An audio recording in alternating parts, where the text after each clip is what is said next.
the skirt, man. There's Dookie coming out there. Hey, what's up, you guys? Sean Prime here doing another Marvel Universe figure review on the Marvel Universe Mysterio figure. This review is brought to you by MarvelousNews.com, the latest in all Marvel-related news. And these Marvel Universe figures are getting harder and harder to come by at retail, so if you can't find them at retail, you know where to go. Big. Get your big badass toys at BigBadToyStore.com. Click the link in the description below. So here's the front of the packaging. We have Mysterio in box. No little card thingy. And here we have the back of the box. Collect them all. Coleccionarlos todos! And then we have Elektra, Rhino, and Black costume Spider-Man for some reason. Then there's Troll. Thank you, Ricky D. The manipulative master of special effects is capable of constructing any illusion and staging any scene that serves his diabolical plans. And there's Mysterio artwork in the background and Mysterio right there. First and foremost, I gotta say, this figure is badass. Okay, 3¾ inch figure. I wish we got a Marvel Legend Mysterio like this. This would be really cool. We do have the Classics Mysterio in the 6-inch form, but this right here, oh my god, dude, this is just really cool. Let's take a closer look at this guy. Fishbowl. Look at the fishbowl. Wow. You know, I actually love Mysterio. After reading Guardian Devil, written by Kevin Smith and drawn by Joe Quesada, you gotta read that. It really makes you appreciate this character more. It did for me anyway, but this looks really dope. You have some weird splotching over here, as you can see. Looks kind of strange. I guess it's the glue or whatever, because it's kind of just glued onto the cape. But I really like this pearlized paint that they used here. It's cool. It's got different colors reflecting off of it. It's very dope. I like it a lot. Nice gold paint applications right here. You have these eyes. Oh, it's the Illuminati. Oh my god, the Illuminati.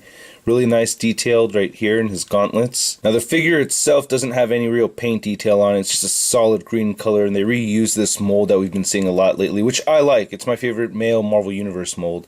And then nice gold paint right here on the boots. Very cool. As you can see, as you move these joints around, there's no paint chipping, unlike that kick-ass figure, which is nice. I mean, it's not an easy thing, and he does have peg holes at the bottom of his feet. The cape has this really nice texture to it. I really like it, and it fades from a lighter purple up to a darker purple, which I think is really cool. That's just dope. I like that touch, man. Very cool looking figure. It just looks amazing. I like it. Now, if you're wondering what's under the fishbowl, you can just pop this off right over here, and there you go. You have a chameleon head, which is kind of strange. I mean, is it me, or do we not have a Marvel Universe chameleon figure? That looks like the chameleon, right? I see the chameleon right there. I mean, instead it's green. It's supposed to be white, but it is a chameleon head sculpt, which is kind of neat, you know? So you can see that underneath right here, there's like a space for it, so you just stick it right back on there, and you can articulate the head. So that's kind of cool. You're not getting a whole ton of articulation. You can just move it side to side like so.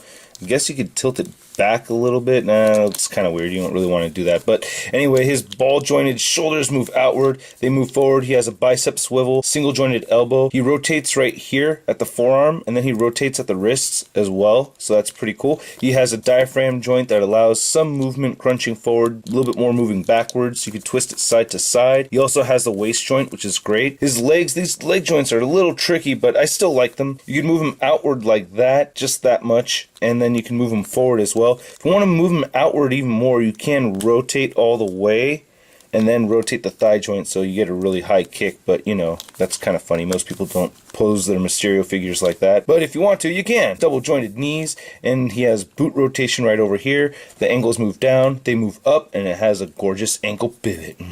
Now the figure is pretty easy to stand if you have him leaning on his cape, but you can get him to stand without leaning on the cape. The only thing is that he's always going to be kind of hunched forward like that. So I say, hey, why not have him lean against his cape? It doesn't look too bad. So this figure is a little taller than most Marvel Universe figures. He's closer to about 4.5 inches tall. Not bad. And here he is compared to the Big Time Letdown Spider-Man.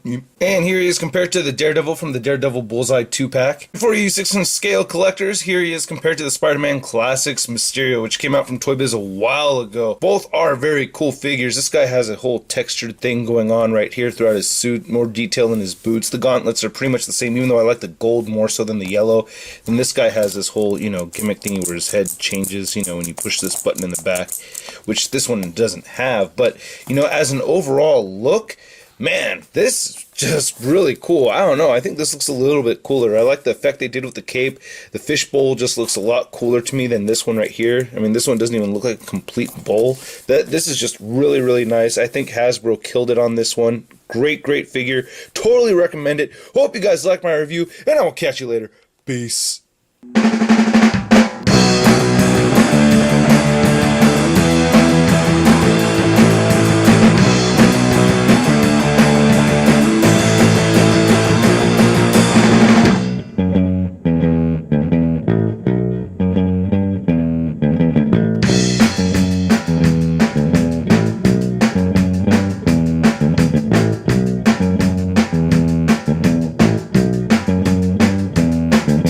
A la coleccionar.